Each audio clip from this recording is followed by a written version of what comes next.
नमो नमः संस्कृत। आज हम देखेंगे द्वंद्व समास। द्वंद्व समास हम किसे कहते हैं, इस द्वंद्व समास कैसे बनता है, इसके बारे में जानते हैं। सबसे पहले हमने कहा गया है कि दो दो द्वंद्व, अर्थात दो दो की जोड़ी का नाम द्वंद्व समास है।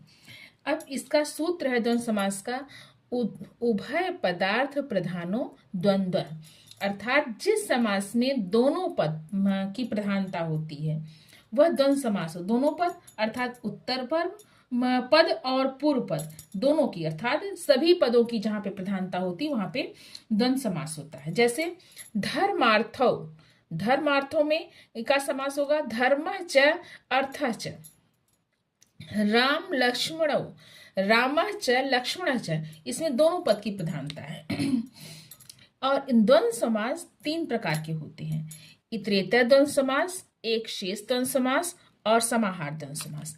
इतरेतर द्वंद्व समास किसे कहते हैं? जिस समास में, जिस द्वंद्व समास में भिन्न भिन्न पद अपने वचन आदि से मुक्त होकर, अपने वचन आदि से मुक्त होकर क्रिया के साथ संबद्ध होते हैं, उसे हम इतरेतर द्वंद्व समास कहते हैं।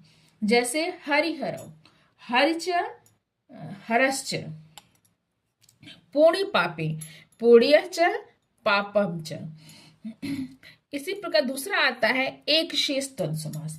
एक शेष द्वंद्व समास, इसमें एक ही पद शेष रहता है और अन्य सभी पद लुप्त हो जाते हैं।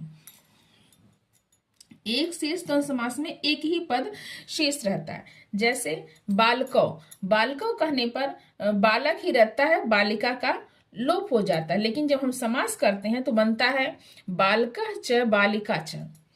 पितरो, पितरो माता च पिता च, इसमें एक पद का लोप हो गया है, माता का। पितरो कहने से माता और पिता दोनों का बोध होता है। अब तीसरा आता है समाहार द्वंद्व समास। समाहार द्वंद्व समास में, इस समास में एक ही तरह के कई पद मिलकर समाहार अर्थात समूह का रूप धारण कर लेते हैं। समाहार द्वंद्व समास में एक वचन और नपुंसक लिंग में होता है। इस समास में एक ही तरह के कई पद मिलकर समूह का रूप धारण करते हैं, समाहार का रूप धारण करते हैं। और यह एक समाहार द्वंद्व समास एक वचन और नपुंसक लिंग में होता है। प्राणी, वाद्य और सेना आदि के अंगों में यह समास होता है। जैसे पाणिपादम, पाणि च पादौ च तेषाम समाहारः। दूसरा है रथिकास्वारोहम, रथिकाश्च अश्वारोहश्च